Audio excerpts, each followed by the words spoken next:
On this episode, I'm speaking with John Gonzalez, VP of Marketing at ITEX. Drawing from a wealth of experience in the multifamily industry and with a focus really centered around customer experience and branding, John's played a key role in driving growth and success for companies like Camden Property Trust and Leedo in previous years. His current position at ITEX allows him to continue his passion for learning about AI and the content creator economy while driving marketing strategies that drive results. Now, one of the most interesting things about John is his personal experience on the content creator side. John has a TikTok following of over 300,000 people. He has a very unique channel and a very unique perspective on marketing, content creation, and video education as we look ahead to the coming years in multifamily. So without further ado, let's jump in. And this is my conversation with John Gonzalez of ITEX. It is a pleasure to have you. Thanks for joining me today. Thank you. Pleasure to be on. So one of the things that I love to start with on these is learning a little bit more about your background and, really literally where you came from. There is something about where you grew up that had a bit of a funny smell to the locals that over time, it was just kind of the common smell in the air. And I would love it. We could start by hearing that story and telling the listeners what that was all about. That's one of the most historic introductions. Let's talk about the funny smells of your childhood. Hey, I'm just trying to tee it up right for you. Yeah. Well, I grew up in Pasadena, Texas. And for those that aren't familiar with it, big refinery town, welders, pipe fitters. It does have an odor about it. I didn't coin this phrase. I do know some people who have mentioned it as stinkadena, but you grew up in it, you don't notice it. But yeah, that's the town I grew up in for most of my childhood. The refinery fumes, as they say. And so you're growing up in the refinery fumes town. What was your family like? Do you have any brothers or sisters? Yeah, I'm the oldest, so I grew up without them for a long time, and then maybe as I was in a little bit more into elementary, like second and third grade, sister. But in total, I have two sisters and one brother. Me being the oldest. Cool. And this was outside of Houston, and I'm curious because some of the guests that come on the show have a very city-specific background. Like they go into the city all the time. They check out kind of the metro vibe, if you will. And then other guests are very much farm-focused, just kind of grew up in the suburbs or something like that. Did you find yourself going into the city much as a kid or with the family as a kid? Not that often. Like occasionally we would do the Galleria. A few times a year we would go out and about shopping, but mostly we stayed in the suburbs. Like not a ton. We would travel, visit family around coastal areas or South Texas, but that's about it. Not a ton of visiting inside the city. Okay. And you grew up in a Mexican American family, which meant lots of great family time, lots of good times growing up together as a group. But that didn't necessarily mean that you didn't have your own passions. And this is something that we had a chance to connect on a few times before we hopped on the call here. Can you explain to me how the act of gaming actually became a really huge part of your life as a kid growing up? Yeah. So as we talked about it before, growing up in Pasadena, one of the most common pastimes for me was going to the movies. 99-cent movie theater, sometimes every weekend. But one of the things that was in the movie theater was a little arcade machine for Galaga. And one of the interactions I had with somebody playing Galaga was they somehow hacked it or found a cheat code. And so they were able to play all the way up to, I don't know, level 100 without having the enemies fire at them, which is so shocking to me. How you can, I guess, one up the game or know more about the game than anybody else could. So, started playing that game, repeated that little hack code, and then started playing fighting games just because it seems to be where more people were playing around that time. People were transferring from one player shooting games and then to exploring into the fighting game scene in that time. But that's how I kind of got into it. It was just part of the culture of going to the movies, and then every movie theater seemed to have some type of gaming element to it at the time. Yeah. And this might date me. I'm not sure if it's going to date you or not, but I remember those days as being like, you go to the movies with your friends, you kind of like maybe sneak in a candy bar or two. But then generally speaking, you're literally going out to like a Blockbuster to rent movies and to rent games and to then bring those back home. Sometimes the tapes would be rewound and sometimes they wouldn't, that whole thing. Did you find yourself like going to stores like that and renting games? Were you like playing with your friends, or like how did you kind of like, pun intended, continue to like level up the gamesmanship of your experiences? Yeah, the Nintendo 64 and Blockbuster completely changed the game. It made like the weekend nightlife completely different, where you could kind of like game hard for hours on end. But the only downside was, the amount of games they had then is so small compared to what's out there in the market now, where you have indie gamers and just like exploration or expansion packs. Like back then, it was like you got what you got, and if you didn't like it, too bad. And some of the games were pretty bad. They were pretty block fighter heavy, or just Mm-hmm. could have been just like a money grab game, where it just had like a famous character and a Yeah. poor storyline. So there's a lot more thought that goes into the games now, but back then, we definitely took advantage of a lot of the weekend blockbuster games. Well, we're going to come back to that towards the end of the conversation because I want to get your quick hot takes on like the best games now for adults or for ex gamers that are now adults with families and so on. But let's continue this journey of your upbringing and kind of get us to high school and college. After high school, I'm curious, did you end up sticking around the same area? Did you move across the country? Did you go to school? Did you jump right into the professional world? What was that sort of part of your journey like? Yeah, so for me, I went pretty much immediately into college. I went to the Art Institute of Phoenix in Phoenix, Arizona. I probably had about a month downtime of a summer after my senior year before just drove to Phoenix, lived with family there, and then did 3 years of college and got my bachelor's. Nice. I have a similar-ish story where I went to school in Virginia. After school I had a job offer, and literally 1 week later, less than a week later, I was in the car driving from Virginia out to Colorado, where I kind of started the next chapter of my life. So I understand that feeling of having no summer and getting right to it. So that's really cool to Yeah. hear. I think you actually graduated in or around 2008, if I can recall correctly, just in referencing my notes. But obviously you were out in the professional world at that time, and you were in a terrible climate for finding a job, for starting a career. Like what a perfect piece of timing that was in your journey so far. So I'm curious. I mean, you went to school at the Art Institute. You were very interested in just sort of like, I think you said, becoming a business person Yeah. and carrying a briefcase and like kind of being a professional. How did you find that in 2008 or the 2008 era as you entered into the professional world? Yeah, I mean, for me, it was just fun, college, getting around and being in the school. You're exposed to people who are learning about gaming development, um, graphics and animation and design, coding. And there was even some gaming culture. So it was like a fun community. But you really, leaving college in 2008 was a shock, because I really wasn't familiar with like the political climate, or what it even meant to have a recession, or what the job market was going to look like. I just knew that after college, going to my first career fair, I was thinking, okay, this is going to be fun, dress nice, have a good portfolio, which, I had all those things. And then it just so happens that the career fair is going to be at a football stadium.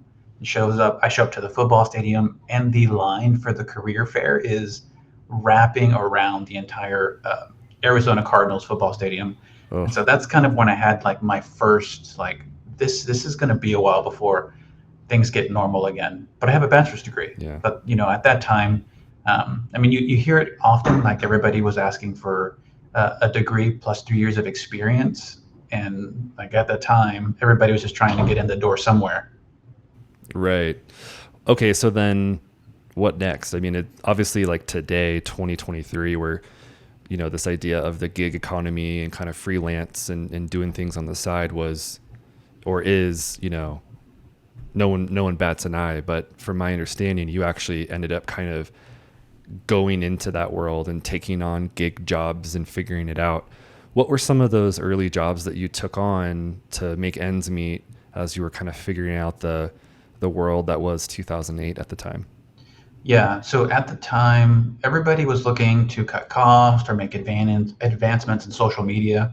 And so what my kind of short-term gig at that I was developing was WordPress websites, helping people migrate from an existing platform to a WordPress one.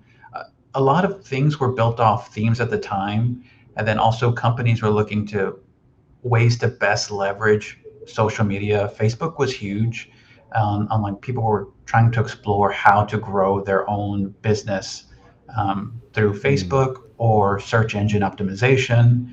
I mean, back then there was probably a lot less restrictions on how you could like backlink to websites. So people were like getting high rankings on their domains through what I guess gray hat measures. And so WordPress design, social media marketing, and helping people improve like their small businesses through like more um, self managed websites. Yeah. And this was back in the day because I had some conversations, or I've had conversations recently with a few other marketers who come from the era of the early to mid 2000s, like yourself. And I mean, these were the days where you could write HTML code into Craigslist ads for basically whatever you wanted to. And so obviously the Wild West of the internet days are a little bit behind us now, but it's really fascinating to hear that you came from these days of like early WordPress, Craigslist, kind of cutting your teeth in what we now think of as very old school internet. But it's neat to hear that you came from that. Yeah, like the benefit definitely that I got from it was like sharpening my design skills in Illustrator, and improving Photoshop skills, but also coding, like some coding improvements. Like I wouldn't have thought to explore HTML or CSS enhancements on websites until I realized that you kind of have to on sometimes when you're Mm, trying to make specific customizations on sites. mm.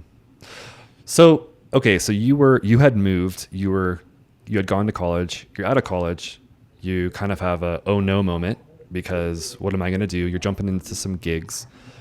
Did you end up staying in the area, or did you move back to the Houston for other opportunities? Like what happened next?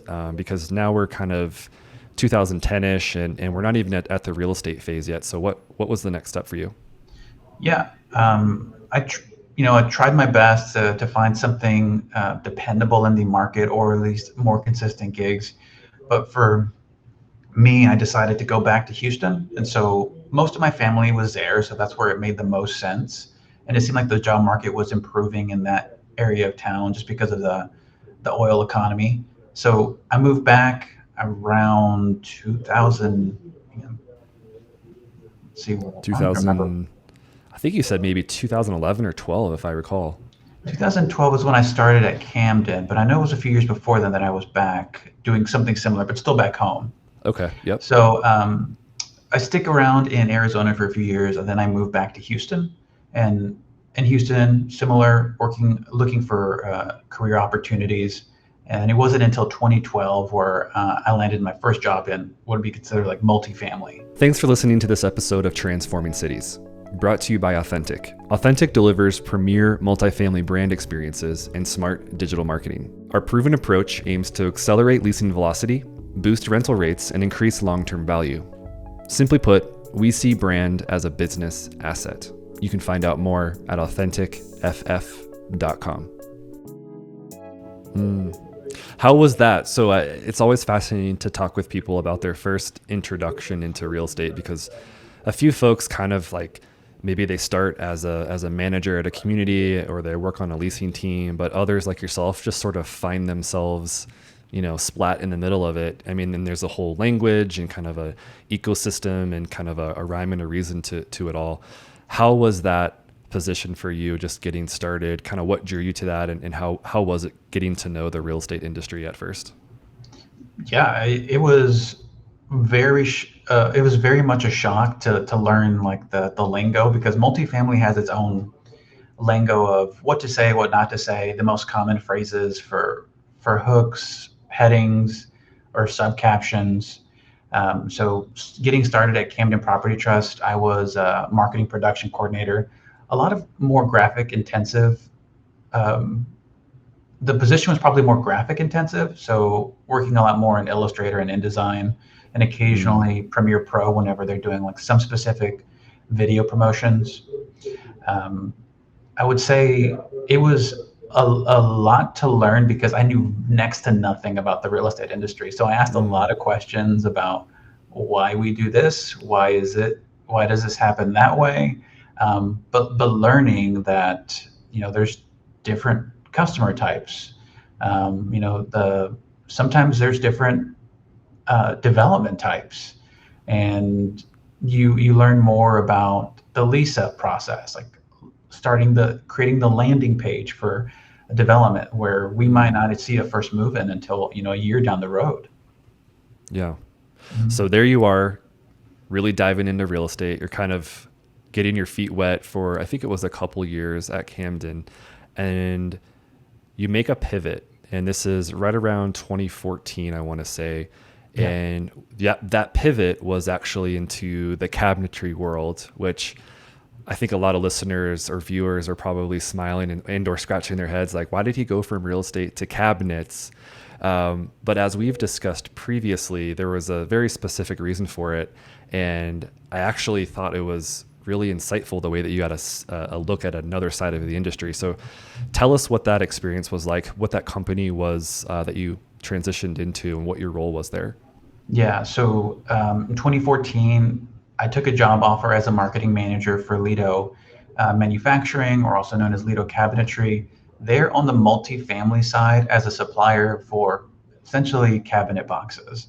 They're one of the few companies that could produce the large amount of cabinets required to completely supply an apartment complex. And it was a different customer type. Now you're dealing with Mm, um, architects, owners of some of the like biggest real estate companies, and things that are very important to them are trends, quality, style, and so I'm helping salespeople, or I'm helping the company create lookbooks. I'm learning about styles in Germany. Okay, well, apparently these gloss styles are very popular. Um, Looking at the manufacturing side, because I've never been in a manufacturing facility before. Then I hear about Kaizen, process engineering. What mm, is it? That term where you reduce cost. Well, there's a lot of factors that went into like learning things that I didn't know about before in the like yeah. the manufacturing side. But it's beneficial, and it's principles that could be applied to other aspects besides of manufacturing. Yeah. I remember you telling me that you were kind of putting together like spec books. Obviously, you said you were kind of working with sales, assisting with literal sales. Who were some of the customers that you would work with? Like for multifamily listeners, or for the kind of the owner operators out there, like who were you working with the likes of a Camden, or was it different types of groups out there? Yeah, it would either be representatives of owners like Camden, Bazzuto's, Gray Stars. So it would either be somebody with their companies that would maybe be representatives from their interior design side, or owner reps, which sometimes could be a big time architect that Mm, would represent the company in the complete spec of what the product would look like for the property. So that's usually what the customer would be either an owner or an owner rep, and sometimes it would typically start with an architect. cool. Yeah, that's really cool. And so when you're putting together these packages, these books for your clients at the time, were you the one who was literally like coming up with the layouts and the styles for what that looked like and being a part of that presentation, or were you a little less hands-on with that end of it and more so just focused on the creative aspects of getting together the material to have that presentation? A little bit of both. So while I was there, I did become a product manager over the company on the marketing side still.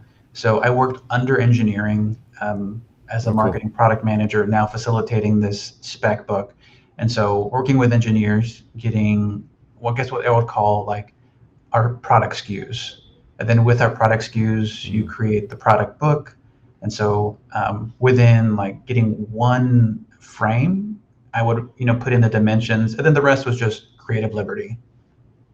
That's really cool. And I Mhm. bet that goes a long way with understanding the greater landscape that is multifamily real estate, because you understand now, a little bit more on the development side as well as what actually goes into creating the finishes at these properties. That's really fascinating. I Yeah. want to take this And opportunity. Oh, go ahead. I was going to say, I also learned that like mistakes are also sometimes at a much more exponential when it comes to sometimes being on this side of the customer, Mm, because one wrong keystroke could potentially, not many people look at the inside of a cabinet or care to look at the inside of a cabinet. But if you're an owner, architect, or an owner rep, you're going to see, I ordered natural, or I ordered white, or I ordered wood grain interior inside these cabinets. Like one wrong keystroke could mean like having to oh reorder man. or redo. But yeah, there are different measures of error on that side too. Now I feel like I need to go check out my cabinets and like understand the specs of my Oh my boxes gosh, to. I don't look at cabinets the same. Like if there's a soft close, I'm like, ooh, that's a Bloom soft close hinge. Oh That's very yeah, nice. nice. Yeah. Okay. Okay, I like that. Well, let's talk a little bit about your transition after Leedo into the company that you're with today, ITEX. That began around 2016, and I'm excited to get to this part of the conversation because I want to hear more about your thought process and your thinking around marketing. Um, there's a lot to get into there, and there's like a fun, I'll call it a sidecar to your professional marketing as well that we're going to get to. But first, let's talk about how you actually ended up at ITEX. What was that transition like, and what did you come on? What was the role that you came on as? Yeah. So in 2016, I applied and was offered the position of a marketing director, similar to what I had at Camden, but with a lot higher degree of oversight. Obviously, they have a different size portfolio. So for this one, it was managing their website design, getting them on board to an online payment system. So for us, it was Rent Cafe, which kind of serves as our marketing suite for our market portfolio. Yeah, and as far as onboarding, I think one of the things that you had mentioned to me early on in our conversations was the connection that you had with the owner of ITEX, Chris. Mhm. And one of the things that he wanted to push from the get-go was social media, marketing from a social media perspective, and how you could actually infuse that into the sort of typical multifamily experience. Yeah. How did that start to blossom for you with your role at ITEX? Yeah. So Chris was part of the interview process. He interviewed me, and it was great to talk to somebody who actually asked those questions about concepts, execution types on where I sat on like social media planning. And so it was great to see about how reputation, social media management was like a core asset to the Mm, company. And so it was an important, jumping off point to see that as we build up this branding and this company, that there's going to be a lot of positive messaging around. I think at the time it was probably like 45 properties or 40 properties. mm. And so in those I'll call them early years. They weren't that long ago, but Yeah. in the first few years, you were supporting the team at ITEX. It sounds like you were doing a lot of branded proposals. You were supporting the team on their specific projects, website projects, a lot of digital stuff. And I think that you were if I recall correctly, you were also you had a pretty heavy hand in some of the website changes for the ITEX corporate website as well. Is that right? Yeah, yeah. So we went through a couple of website redesigns since I've been here, but one of the first projects was updating the website, taking on some of the stuff that a previous ad agency had done. So taking over, updating it, creating new credentials, and then as I was also joining, I think they also were wrapping up construction on maybe one or two market rate properties, and so creating the marketing plan for those. Yeah. And so there was a big difference between the work that you were doing at Camden and the work that you were doing at ITEX. And I think the biggest one that you had mentioned to me was really around Camden being this, kind of massive portfolio. There's a ton of stuff going on, to transitioning into a group that was, a much smaller firm, had a very diverse portfolio, and also an emphasis on affordable housing, which I think was probably new to you as well, just getting into it. So what was the breakdown of when you came into ITEX? What type of projects were you working on, and what did that mean for you in your role? Yeah. So the type of projects involved understanding for me the messaging of the affordable side, because a lot of times people don't have the distinction or are familiar with the types of programs. And even me coming in, I wasn't familiar with what Section 8 meant, LIHTC. There are just tons of acronyms that you have to catch on quick to understand. But you do see that there is tons of demand for housing types, and you want to make sure that the right people get to the right program Mm, or know what questions to ask so that they don't accidentally, miscommunicate like a possible qualification criteria. mm, So updating our website to try to best reflect what the properties programs are, and then setting up some obviously similar things, but for the market rate side. yeah.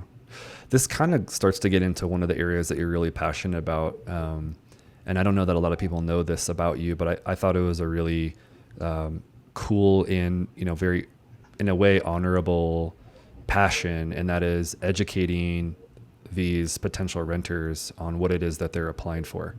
And if we could kind of break this down a little bit, if you could help walk us through this. Let's start with the renter itself. He, she, family, whatever you want to, however you want to kind of think about this group of people. There's a need to educate them, and then there's really kind of a few differences between that potential renter and like a luxury or class A renter. How must you think about that prospect as they come into the ITEX fold a little bit differently than you might with a different kind of property? Yeah. So historically, what has happened is a lot of the communication to the renter types have just been like text on a web page, and sometimes it's even text on a web chat, like sometimes two or three paragraphs with 8 bullet points of all the income restrictions. It's lingo that sometimes residents or prospects aren't familiar with, Yeah. and so we sometimes have to start from square one, helping them understand like what the programs are for, what are the project programs, and then what are the property requirements. And sometimes clarifying those two can help a household determine whether or not they may qualify. Mm-hmm. And I think text just gets skimmed and can get confusing because of the industry lingo. Because affordable, what that means to me may not mean the same thing to you. And so you might have people who are over income and still try to apply. But then now they're flooding the inbox of a manager who's trying to do their best to get the correct or the most qualified renters into the units. Yeah. And this really brings forward your thoughts around chatbots. So let's Mhm. like park it there for a second, and I'd love to hear your take on chatbots and how they can actually support a potential renter in this exact scenario. How do you think about that? Yeah, so there's some logic in what a prospective renter can self-qualify for to a certain extent. I think chatbots can help guide, And as long as they're media rich, like I feel like sometimes a lot of it tends to be more text heavy, which then you run into that issue because not everybody's going to have the same proficiency or understanding. And so including forms of maybe like a self-qualifying calculator where everybody can understand, like, this is what I make in a week or 2 weeks. Having a video that explains the income ranges based on household profile, like how many people are in your home, if somebody's a student, how that might affect your qualification, or if you're already a recipient on some type of program.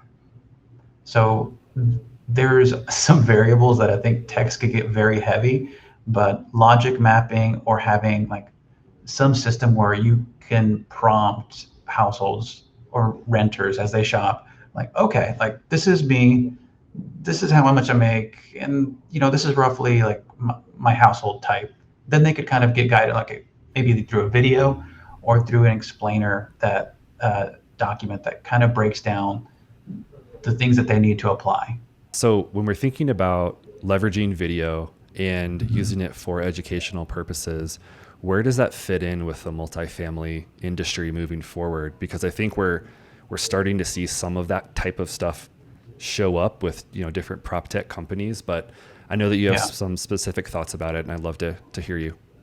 Yeah, well, in some ways it humanizes your content, like things where your property doesn't really have a persona, a personality, a representative, and there's really sometimes not a need for, but it does help engage where you are now focused on providing value to the renter or prospect, right? Because you're no longer just somebody who's saying 1 bedroom floor plans, rent for 700 or 900. You're like, before you apply, these are some great 3 things that you may need to have before you show up to the property. And this is also something that you could repurpose on your other social media channels, because you could turn this into a blog post or just a general video about being a renter in a specific city or market. And so it's a different way of thinking about providing value. Think of right now it's being accurate on details about rents, but maybe it could be important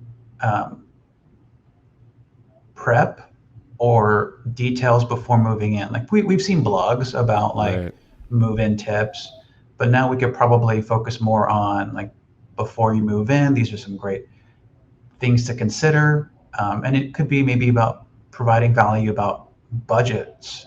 Like what would be an ideal budget range if you're looking to shop for this bedroom type or that bedroom type, or things that could be more accessible if you extend lease terms or concessions, explaining what concessions are. Yeah. But doing so in a way that is engaging, that leverages video. And as you said, it's not like a eight line bulleted list of stuff that no one's going to read, right? Yeah. And there's tools now where you could even make it a lot more personable. I think there's going to be a shift in like the quality and quantity of content that gets published over the next several years. Like it's really been polished, a big shift for 4K because of YouTube. But I've seen tools now where you could just shoot something on your phone and send it to a specific renter, and you could personalize it with your property or the person's information. The benefit to them is they feel a lot more seen. Like, well, instead of writing an email, I could just listen to the audio. I don't have to read everything through it, or I could watch it. Then now you're focused on maybe sometimes providing a hook and humor, because it's much more difficult to communicate humor and personality in just a dry text email. Yeah.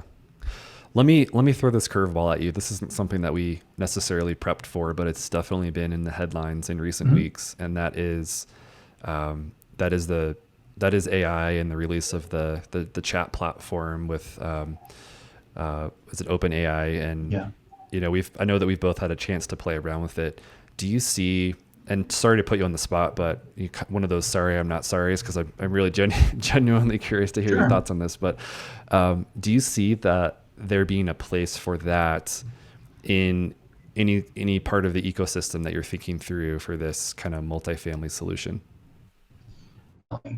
Some of it will probably be short term. Like there's I believe a phrase called a reverse prompt engineering that helps pre-prompt your chat with some conditions and parameters. And so I've been playing around with it, like scenario building. Like you can create scenarios for your staff to plan and play to see how they might interact with specific household types or scenarios or angry residents. So you can also build content with it, but I think content building with AI is just going to be like to get you 80% of the way there. There does have to be some human element to it, especially with the way Google might be auditing for AI content in the future or AI video in the future. So that's one way. Internally, like we've toyed around with to create games. So like prompt engineering, like an ABC game specific for property management to see how they'd handle scenarios, and even affordable housing. Like can we prompt engineer something to at least help a house determine whether or not I qualify? But I think most of the AI tools are going to be from what I've understood, that the prompt engineering might be a short term, because eventually as we get more advanced, it'd be able to answer the stuff that we're trying to pre-prompt it or to educate it with.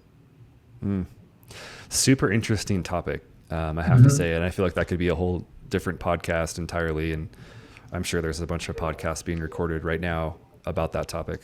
Yeah, it's revolutionizing. I think over the past few months, I spent most of Christmas, besides with family, like on late nights, just pushing what I could create with it.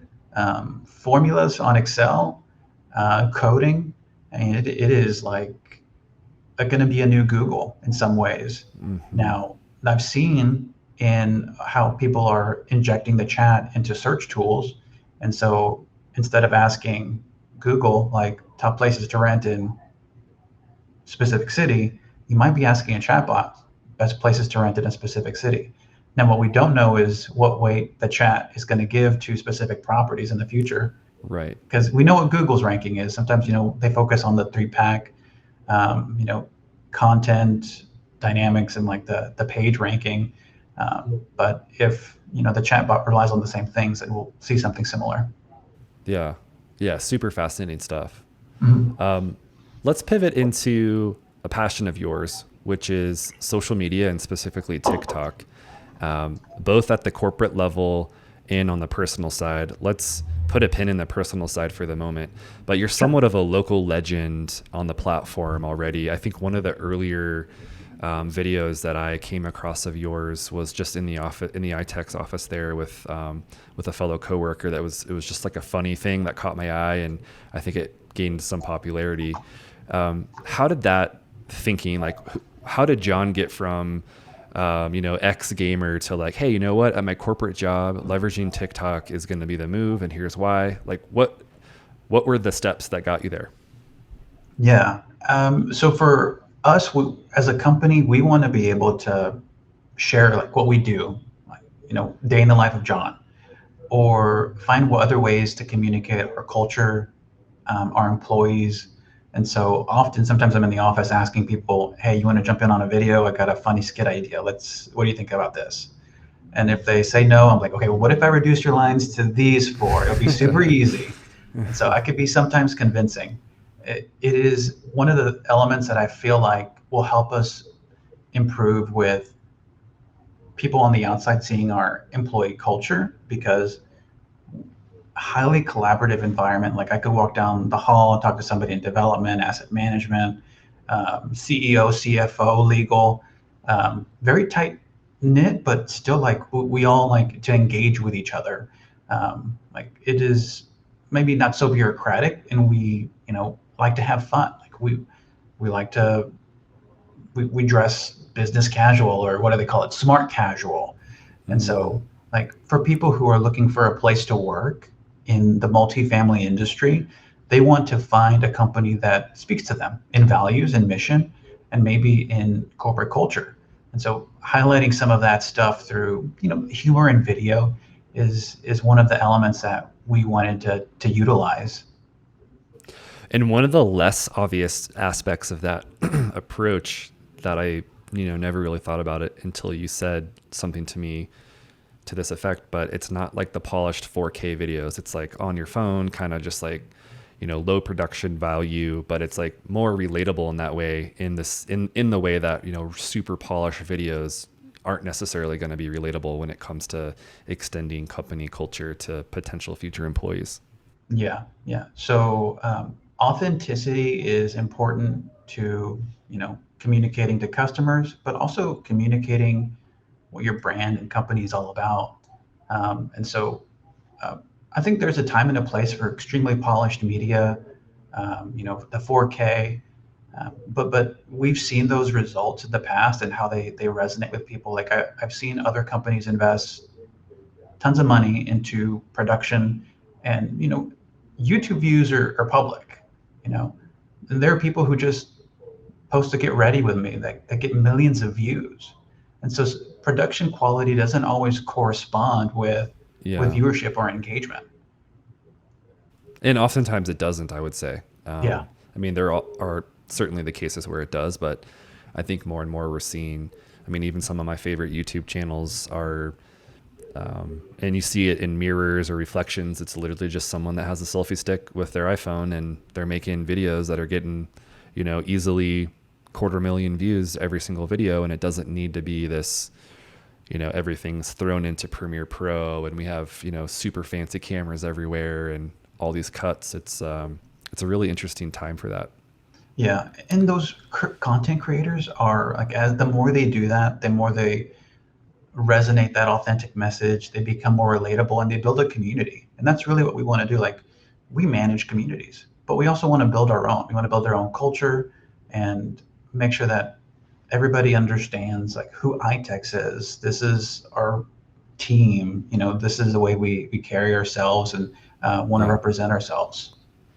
You sent over a few notes to me before we hopped on the recording here, and I want to just reference them briefly because I think it's an important topic that isn't often discussed in a public forum, and that is, the thinking around the usage of TikTok. And one of the things that you said is, you're excited to explore the challenges and best practices for using TikTok specifically for property management by building community and addressing negative feedback and some of the other sort of things that come with managing properties. How far along are you at ITEX in that journey, and what do you feel like the next steps are going to be to kind of push that envelope even further? It is very early on, and most of the messaging has been internally. And I could share even some videos, and I might even post it on LinkedIn. But we're utilizing TikTok and like the video platform itself to create internal training videos, like Mm, how to conduct interviews, pros and cons, what to do and what not to do. And it is like silly stuff, but like you can get a 2-minute training and understand the concept of like appropriate best practices for conducting an employee interview. And it is skits, like it is just me yeah. talking to myself as a skit with like a green screen background. I don't have like, I mean, I do Yeah. have a nice camera, but I just use my camera phone. Other stuff is the affordable housing industry. We're using TikToks to create content for affordable housing. We have a TikTok for something called the LIHTC student role. You know, otherwise, if you were to find or look up information about the low-income housing student rule, you might find like a 5-minute video on who this might apply to. Um, I bolded it down to 45 seconds with a hook, and it's on our link tree for our company Mm, for our company page. So it's one of the ways that we're utilizing it internally. Going forward, I think some plans are doing some skits to kind of help put some scenarios for the perspective of renters on like whether or not they may qualify for mm. an apartment, like scenarios based off program type. So skits are very popular on TikTok itself, and they do help keep people engaged because of like no one really knows what to expect next on that scenario, and it's less. Um, it feels like it's less commercial, and it seems to do well on the platform itself. Yeah, no, I mean, it makes perfect sense, and I love to hear because I've seen TikTok being leveraged on the broker side, but not necessarily with a group like ITEX. And I think the way that you're thinking about it is pretty brilliant, actually. And I mean, as we transition here into that personal side, like your personal TikTok account, because I think that's a really great example of how you leverage it too. There's just seems like there are endless opportunities for using the platform to educate, share knowledge, while also keeping people engaged in a way that getting a text or reading a frequently asked question is never going to do for especially the younger audiences coming up looking for housing. Let's I want to shine a light on your personal TikTok because I'm certain that many of the listeners here do not know the fame that you have found on TikTok and under which under the banner of which genre that is. And it's been a pleasure to dive into some of those videos, which, by the way, we will have some show notes here, and we'll link to a few of your TikToks on the corporate side, but then also on the more kind of playful personal side. But if you could tell the audience and the listeners what your personal TikTok is all about. And I'm curious too, like how you actually found that niche. How did that come about? Yeah, so I have my own personal TikTok account. It's John GNZZ, and what it is fragrance related content and reviews. Some of it is educational. So what some of the terms mean in fragrance, best practices for fragrance shopping. Like I was a big lover of fragrances. Like I had a favorite one growing up, and I always wore it. I didn't really have a big collection, but like I appreciated a nice cologne. You know, dive into cologne content creation in the times of the pandemic. I thought, well, you know what? I know a little bit about fragrance. I've have some materials that I've smelled, and even like perfume making materials. I've read books, so let me give it a shot. And so, posted a few videos, reviews, and I kept doing it consistently, and I built an audience over the year and a half, maybe almost close to 2 years of doing TikTok. Funny enough, though, it was one of my like younger cousins. She was like 7 or 8 at the time. She said you should do TikTok. No and way. Yeah, and so she didn't think I would ever like blow up on TikTok and like have brand deals, but it's a funny conversation to look back at now because she thinks that I should owe my fame to her. And I thank people for encouraging me to get on the platform because it is a platform where we need to think about like the content creator economy and how that might affect like Yeah. the everyday business of the industries that we're in. And you have 300,000 followers, something like that right now? Yeah, 300,000 followers on TikTok. Wow. Wow. And this is fragrance reviews. Yeah, just fragrance reviews. Um, Posting about that pretty consistently. I don't really get it too much into topics outside of it. I like to be niche specific just because it tends to be the easier path to growth if you niche down on certain topics.